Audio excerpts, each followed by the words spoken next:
Hare Krishna. Thank you for watching my BioBlossom YouTube channel and subscribing.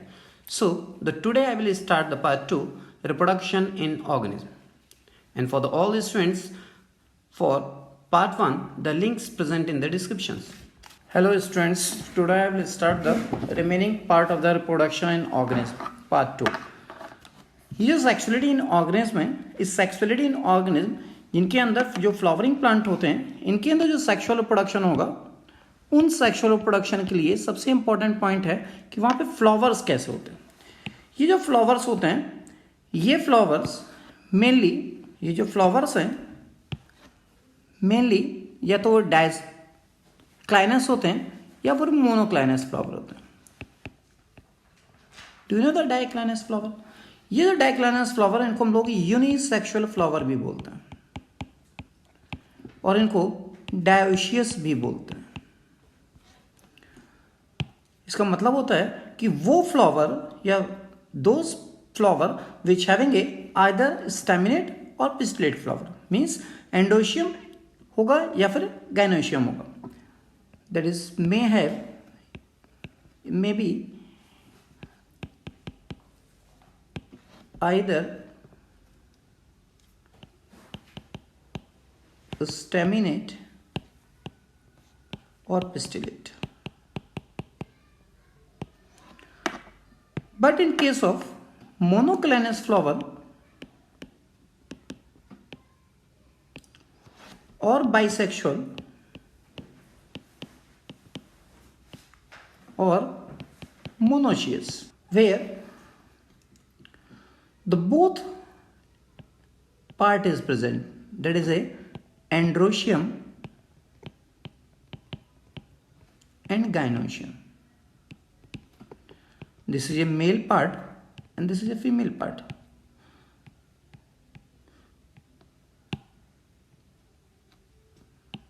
तो वो flower जिनके अंदर मोनोक्लाइनस होंगे, मोनोक्लाइनस कंडीशन होगी, वो मोनोक्लाइनस कंडीशन के अंदर एंड्रोशियम गाइनोशियम दोनों होते हैं. जबकि डाइक्लाइनस फ्लावर के अंदर ओनली स्टैमिनेट होगा या फिर वो पिस्टिलेट फ्लावर्स होगा, मतलब उसके अंदर या तो एंड्रोशियम होंगे या केवल गाइनोशियम होंगे.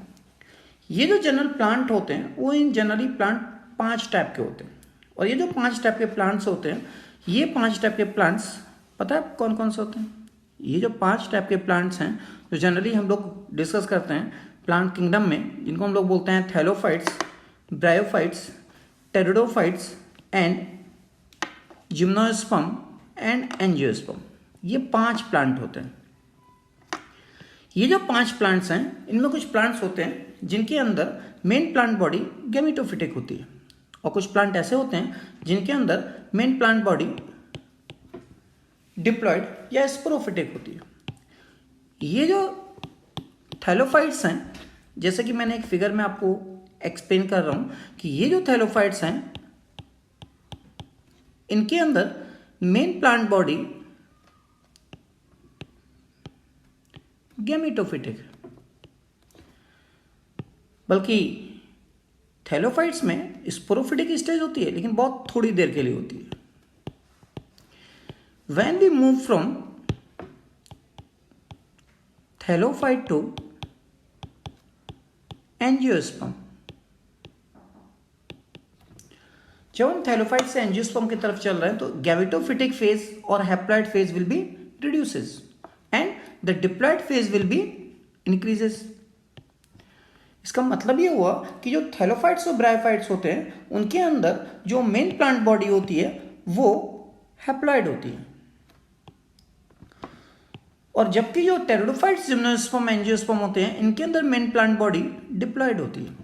इसका मतलब ये हुआ कि जो थैलोफाइट्स, ब्रायोफाइट्स होंगे, इनके अंदर मेन प्लांट बॉडी गैमेटोफिटिक होगी और एंजियोस्पर्म, जिम्नोस्पर्म और टेरिडोफाइट के अंदर मेन प्लांट बॉडी स्पोरोफिटिक होगी. तो ये तो बात थी कि सेक्सुअलिटी इन ऑर्गेनिज्म, जो हायर प्लांट हैं, जो एंजियोस्पर्म है, उन हायर प्लांट के अंदर जो मेन प्लांट बॉडी है वो कैसी है? डिप्लॉयड. और उनके अंदर फ्लावर्स कैसे होंगे? मोनोशियस और डायोशियस.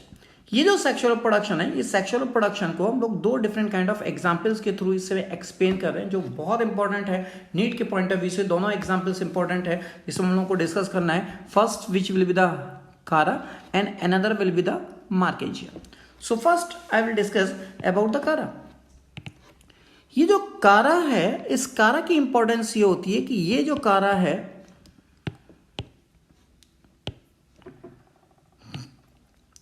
कारा एक ग्रीन एल्गी है, एडवांस ग्रीन एल्गी। और ये जो एडवांस ग्रीन एल्गी है, इस एल्गी को हम लोग एंसेस्टर ऑफ एंजियोस्पर्म प्लांट बोलते हैं। व्हाई? पता है आपको क्यों बोलते हैं? क्योंकि कारा के अंदर पायरेनोइड्स नहीं होते और एंजियोस्पर्म प्लांट के अंदर भी पायरेनोइड्स नहीं होते, because the pyrenoid is a characteristics of only algae. ये जो कारा है, इस कारा के अंदर advance type of oogamous type of sexual reproduction देखने को मिलता है। Advance type of oogamous type of sexual reproduction. oogamous type of sexual reproduction का सिंपल सा मतलब होता है कि वो पर्टिकुलर ऑर्गन जिनके अंदर मेल गैमीट मोटाइल हो और फीमेल गैमीट नॉन मोटाइल हो। तो यहां पे जो दो डिफरेंट टाइप के सेक्स ऑर्गन होते हैं, इनमें मेल सेक्स ऑर्गन को हम लोग ग्लोब्यूल और फीमेल सेक्स ऑर्गन को हम लोग न्यूक्यूल बोलते हैं। ये जो कारा है, ये कारा प्रोटेंड्रस नेचर का होता है। प्रोटेंड्रस का मतलब होता है कि ये जब किसी पर्टिकुलर प्लांट के अंदर या कारा के अंदर जब मेल पार्ट डेवलप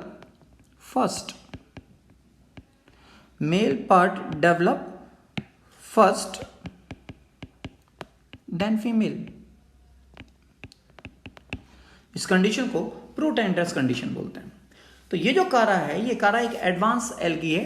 इस एल्गी के अंदर एक और इंपॉर्टेंट फीचर्स ये है कि ये जो कारा है, ये मोस्टली मोनोशियस होती है।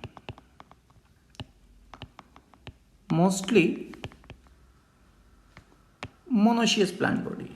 And the very important point कि this nucule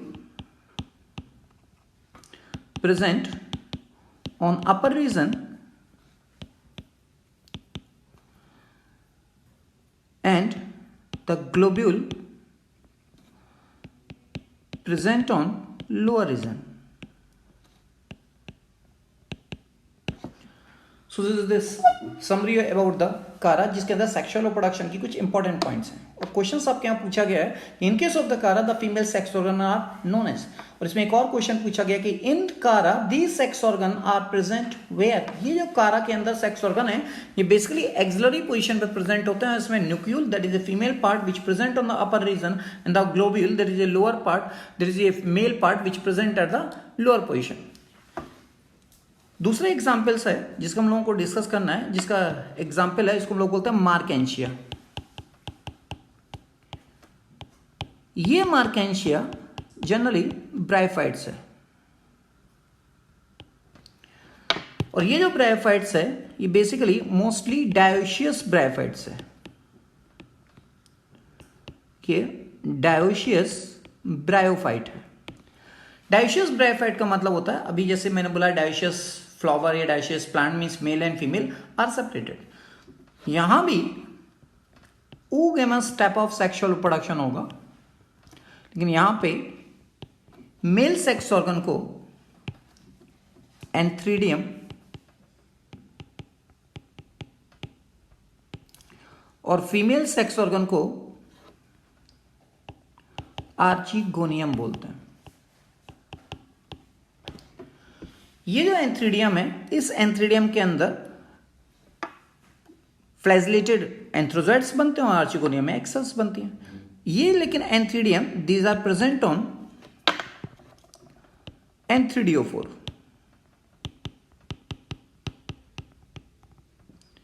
and these archegonium are present on archegoniophore. ये जो मार्केंशिया है, ये एक डायोशियस ब्रायोफाइट्स है। इनके अंदर जो oogamous type of sexual reproduction होगा, ये oogamous टाइप सेक्सुअल रिप्रोडक्शन जो होगा, इनके अंदर antheridium and archegonium which are present on the antheridiophore and archegoniophore. ये तो बात हुई कि जो गैमेट्स होते हैं या जो प्री फर्टिलाइजेशन इवेंट्स में दो प्रोसेस होते थे। एक पहला जिसको बोलते हैं गैमेटोजेनेसिस और दूसरा है जिसको बोलते हैं गैमेट ट्रांसफर। तो जनरली जो गैमेट ट्रांसफर होते हैं after the formation of gamete, these are transferred and participate in the syngamy और fertilisation. except few algae and fungi. But in case of the bryophytes and pteridophytes, these gamete transfer, during the gamete transfer, the water is essential mainly. तो bryophytes और pteridophytes में main important point is the water is essential during the gamete transfer. If the water is not required, then the fertilization is proper, not takes place in case of bryo and pteridophytes. In seeded plant, like the spermatophytes, gymnosperm and angiosperm, where the pollen grains are the carrier of male gamete and the ovule having an egg. So these pollen grain develop inside the anther and transferred from anther to the stigma in case of angiosperm, because where the anther and stigma is present. So transfer of pollen grain from anther to the stigma, which is known as pollination. ये जो pollination है, ये pollination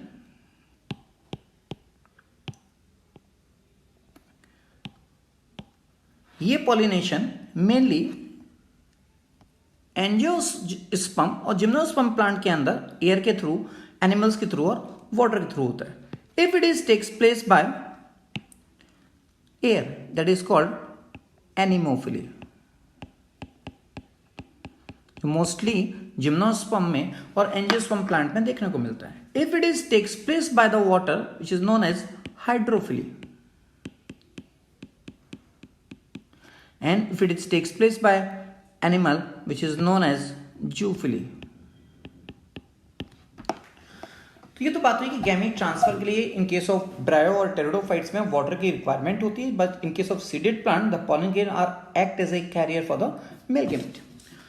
so this is a second one heading. This is a fertilization, which is much more important in case of living organs. जो fertilisation है उसको हम लोग बोलते हैं syngamy also.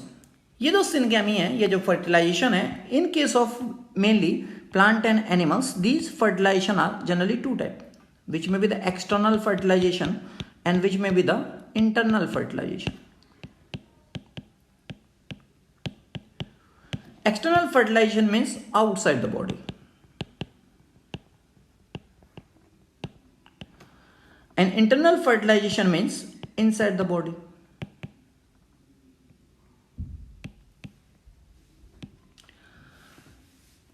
And generally these internal fertilization takes place in all embryophyte. In all embryophyte. Do you know the embryophytes? Because these are those plant where the embryo formation takes place.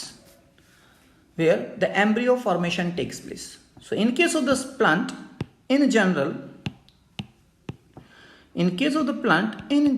these fertilization are two type. That is generative fertilization and vegetative fertilization. Generative fertilization, that is results the formation of zygote, and the vegetative fertilization, that is the formation of endosperm. This is the fertilization. And another one, last heading of the event of the sexual reproduction, that is post fertilization changes, that is results the development of embryo from zygote. So formation of embryo directly from the zygote, which is known as embryo genesis. That is formation of embryo. Genesis means development, embryo means embryo. ये जो embryo का formation होता है zygote से embryo बनता है, तो after all post fertilisation changes में जो प्लांट होते हैं उनके अंदर ovary are change into the fruit and the ovule are change into the seeds. Ovule seed में बदलते हैं, ओवरी फ्रूट्स में बदलती हैं, and these seeds are the progenitors of the next generation. ये जो एम्ब्रियो जेनेसिस होती है, इस एम्ब्रियो जेनेसिस में एम्ब्रियो के अंदर जाइगोट के अंदर डिवीजन होते हैं और डिफरेंशिएशन होते हैं, तब एम्ब्रियो बनता है. Thus, this zygote is a vital link between the two successive generation. And during the favorable condition, these seeds are germinate and develop a new plant. So this is a complete events of sexual reproduction. But in case of the animals, these animals are categorized into the two categories on the basis of development of the zygote outside or inside the body. Outside or inside the body. That is called oviparous और viviparous. तो oviparous animals वो होते हैं जो egg laying होते हैं और viviparous animals वो होते हैं जो यंग वंस प्रोड्यूस करते हैं। तो जो विविपेरस होते हैं जो यंग वंस प्रोड्यूस करते हैं उनके अंदर जाइगोट का फॉर्मेशन फीमेल बॉडी के अंदर होता है and after the complete gestation period young ones are deliver outside the body. But in case of viviparous the external fertilization takes place where the ovum is fertilized outside the body in case of the frog or in case of reptiles or birds, but reptile and bird having a calcareous cells also। कुछ important और point हैं जो animals के reference में हम लोगों को याद होने चाहिए, which is a some basics facts कह सकते हैं आप इनको कि ड्यूरिंग रिप्रोडक्टिव फेज जो प्लेसेंटल फीमेल्स मैमल्स होते हैं उनके अंदर दो डिफरेंट टाइप की साइकिल्स होती हैं और ये जो दो डिफरेंट टाइप की साइकिल्स होती हैं इनके अंदर कुछ मेन बेसिक डिफरेंस हम लोग केवल जस्ट 2 और 3 डिफरेंसेस याद रखें कि ये जो नॉन प्राइमेट्स मैमल्स होते हैं इन मैमल्स के अंदर एग्जांपल्स हैं काऊ, रैट, शीप और dog and tiger. In case of primates examples हैं मंकी, एप्स, ह्यूमन। जो ऑस्ट्रस साइकिल्स होती है नॉन प्राइमेट्स में चलती है और जो प्राइमेट्स मैमल्स होते हैं उनके अंदर मेंस्ट्रुअल साइकिल चलती है। ये जो मेंस्ट्रुअल साइकिल्स हैं ये मेंस्ट्रुअल साइकिल के अंदर क्या होता है कि इनके अंदर मेनली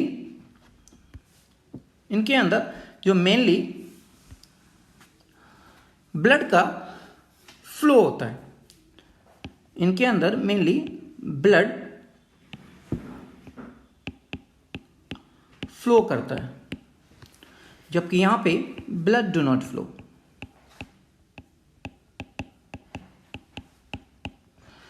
ये शॉर्ट पीरियड साइकिल होती हैं, इसको हम लोग हीट पीरियड भी बोलते हैं, that is a heating period.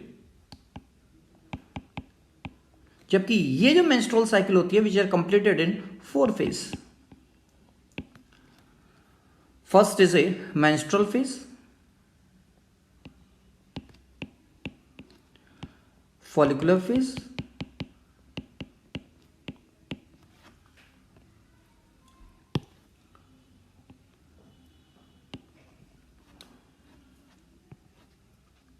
luteal phase,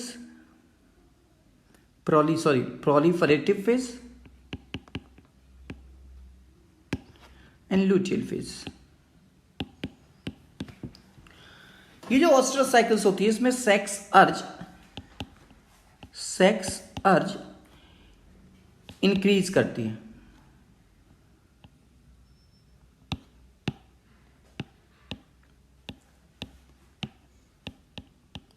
sex अर्ज इंक्रीज करती है बट हियर सेक्स अर्ज नॉट इंक्रीजेस। वैसे तो बहुत सारे डिफरेंस हैं in between the oestrus and menstrual cycle. So this is the complete information about the reproduction in organism, which is a remaining part of the first videos. So thank you for watching such YouTube channels. Thank you so much.